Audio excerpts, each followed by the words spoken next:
desa kami kalau di Tanah Toraja namanya Lembang, Pak.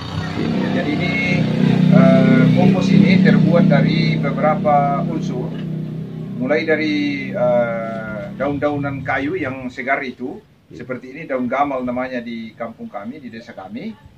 Dan ini diproses melalui mesin perontok ini. Setelah itu, setelah kering halus seperti begini, ini nanti Pak dicampur dengan beberapa pupuk kandang. Ini adalah pupuk kerbau. Ya, ini adalah kalau kerbau punya kakak. Kalau bahasa kakak, ini kakak kerbau. Dan ini adalah dari skam yang skam padi Pak. Ini kami campur. Kemudian kami campur dengan jerami. Ini jerami yang kami kumpul dari sawah setelah panen. Jadi ini jerami sangat bagus karena dia mempunyai banyak sebagai pupuk kompos. Jadi kami setelah itu dicampur dengan dedak sedikit. Ada dedak di sini. Ini dedak kami campur untuk membuat menguraikan bakteri dengan campuran gula ada sedikit campuran gula, kemudian ada M4 untuk mikroba untuk mengurai semua yang kami lakukan ini Pak. Dan ini karena pupuk organik ini sangat bagus bagi petani yang ada di desa kami, di desa Salolo atau Lembang Salolo, khususnya di Kecamatan Sangala Utara dan Tanah Toraja, supaya kami bisa menjadi contoh tentang bagaimana menggunakan pupuk kompos yang ada di sekitar kampung kami. Jadi ini kami sudah membuat contoh, ini sudah hasilnya Pak. Ini hasil dari kompos kami sudah membuat kira-kira sudah 87 sak. Ini contohnya Pak, ini sudah 80 sak. Dan ini nanti kami akan setelah penanaman padi ke depan,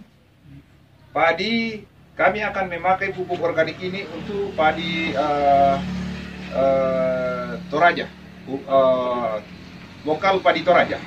Jadi itulah fungsinya organik ini, karena kami sadari bahwa ternyata kimia yang diproduksi oleh pupuk urea dan pupuk TS itu dan segala pupuk-pupuk kimia itu sebenarnya itu mengganggu kesehatan. Dan ini salah satu program Bupati kami di Tanah Toraja menjadi Toraja Melo, supaya Toraja ini menjadi kunjungan wisata. Jadi ini berkaitan dengan tourism development. Jadi para wisata mudah-mudahan ke depan pupuk organik ini bisa menjadi salah satu pupuk yang dipakai oleh semua lapisan masyarakat di desa kami.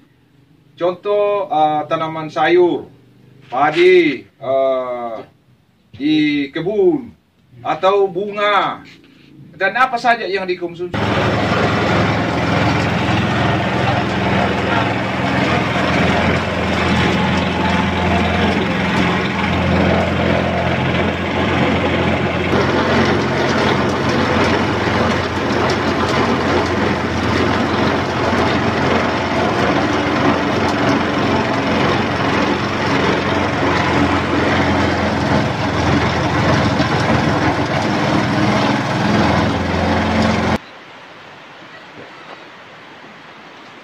Pemirsa, berikut ini kita akan belajar tutorial tentang pembuatan pupuk organik, khususnya pupuk bokasi jerami. Saya akan memandu untuk bagaimana membuat pupuk organik atau pupuk bokasi jerami. Pertama-tama adalah bahan-bahan yang kita akan siapkan. Di sekitar kita ini banyak limbah pertanian, sehingga dengan mudah kita memperoleh bahan-bahan untuk membuat pupuk organik. Yang pertama adalah jerami. Jerami seperti ini kita potong-potong, jumlahnya sekitar 10 kg. Kemudian pupuk kandang juga sekitar 10 kg.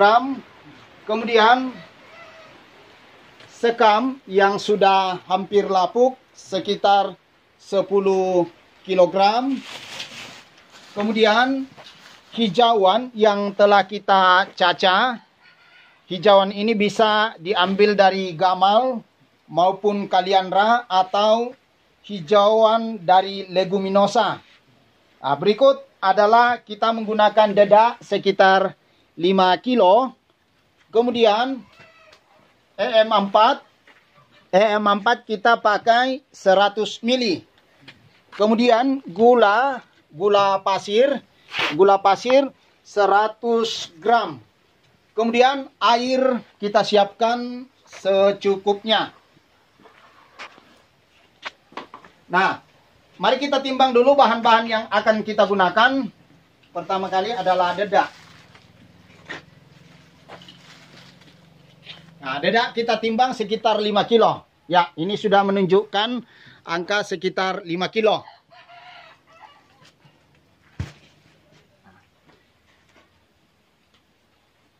Mari kita mencampur. Silakan dituang. Pupuk kandang, jerami, dan lain-lain kita aduk. Jadi prosesnya adalah semua bahan kita campur sedapat mungkin, nanti campurannya merata atau homogen. Kita campurkan jadi satu, kita aduk rata.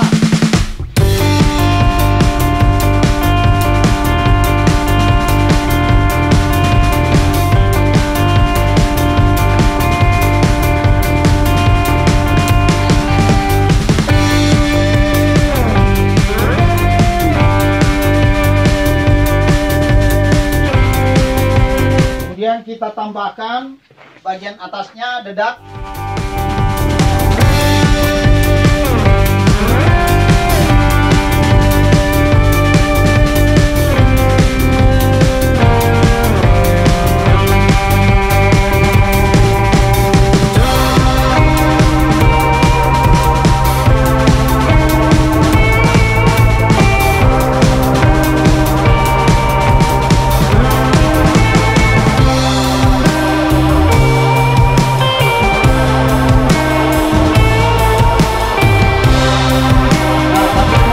Adonan ini untuk diaduk rata, kita menyiapkan EM4. Dengan terlebih dahulu kita melarutkan gula tadi yang telah kita siapkan kurang lebih 100 gram. Kemudian kita aduk-aduk sampai larut semuanya.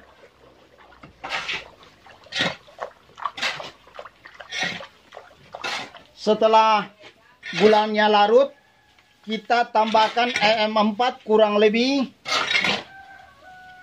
100 ml.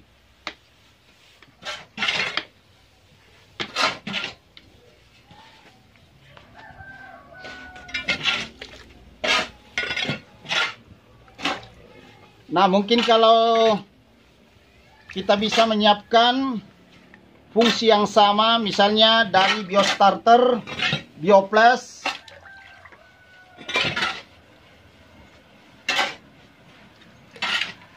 atau EM Lestari. Jadi ini adalah biostarternya. Ya, ini sudah diperkirakan sudah cukup 100 ml.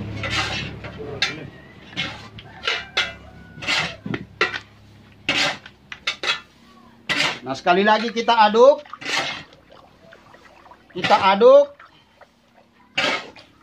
Lalu larutan EM4 dengan gula sudah siap. Nah, kita bisa pakai hand sprayer atau gembor.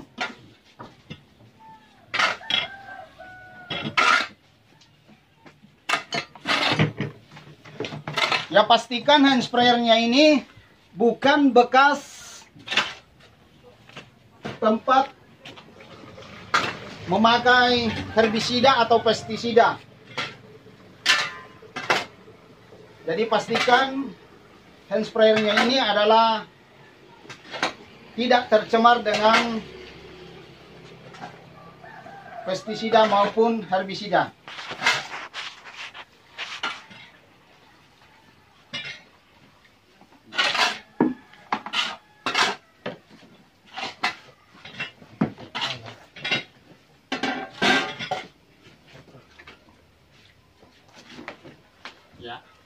Nah, sementara diaduk, kita semprotkan larutan EM4 sambil memperhatikan kadar airnya.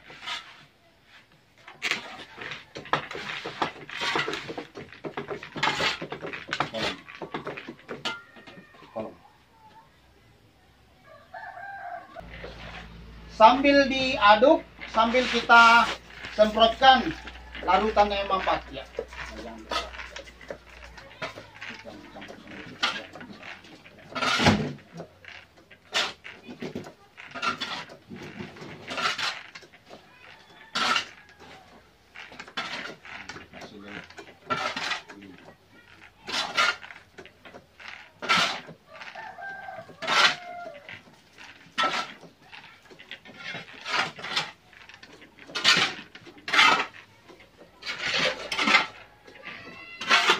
Terus diaduk sambil disemprotkan, sambil kita memeriksa kadar airnya tidak lebih daripada 30%. Sebagai contoh, kita bisa melihat ketika dikepal seperti ini, airnya tidak menetes, dan ketika dilepas tetap menggumpal ya. Nah, ini masih perlu ditambah ya. Terus kita semprotkan.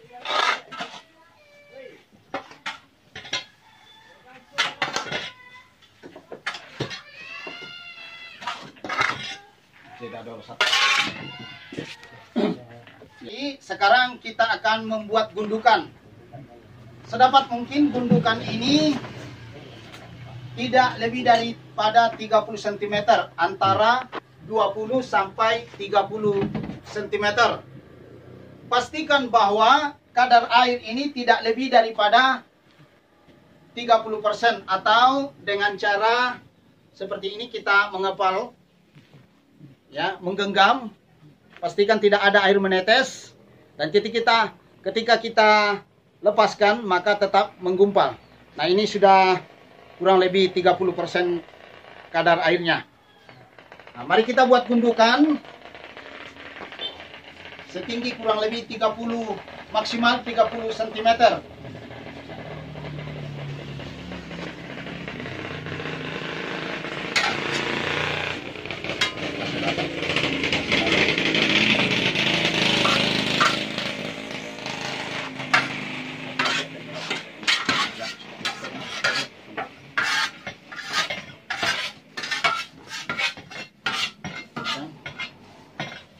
Nah, setelah gundukan selesai, sekali lagi kita taburi dada agar hasilnya maksimal. Kita taburi dada permukaannya.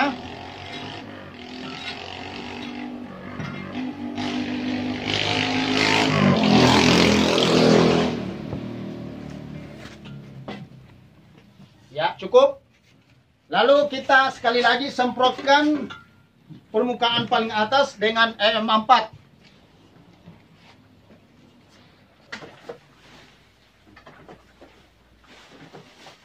Nah, penyemprotan EM4 sudah cukup. Sekarang kita menutup permukaan dengan penutup sedapat mungkin tetap mempunyai pori-pori. Misalnya dengan menggunakan karung-karung bekas.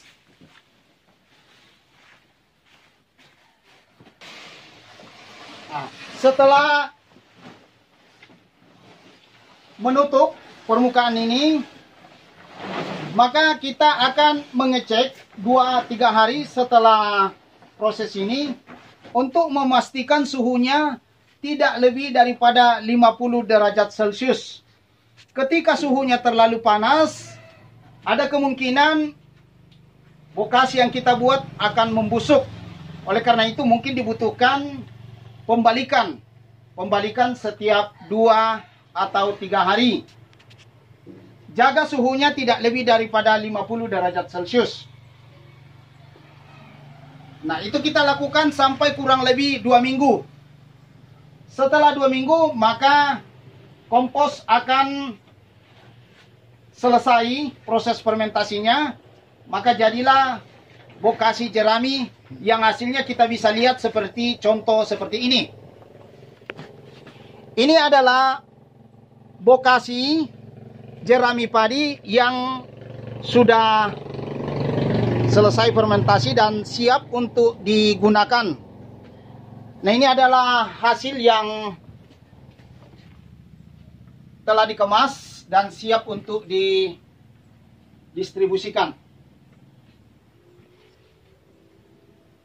Demikian tutorial pembuatan pupuk bokasi jerami. Nanti teman-teman yang mau belajar, ya silakan hubungi TPID Kecamatan Sanggala Utara. Terima kasih.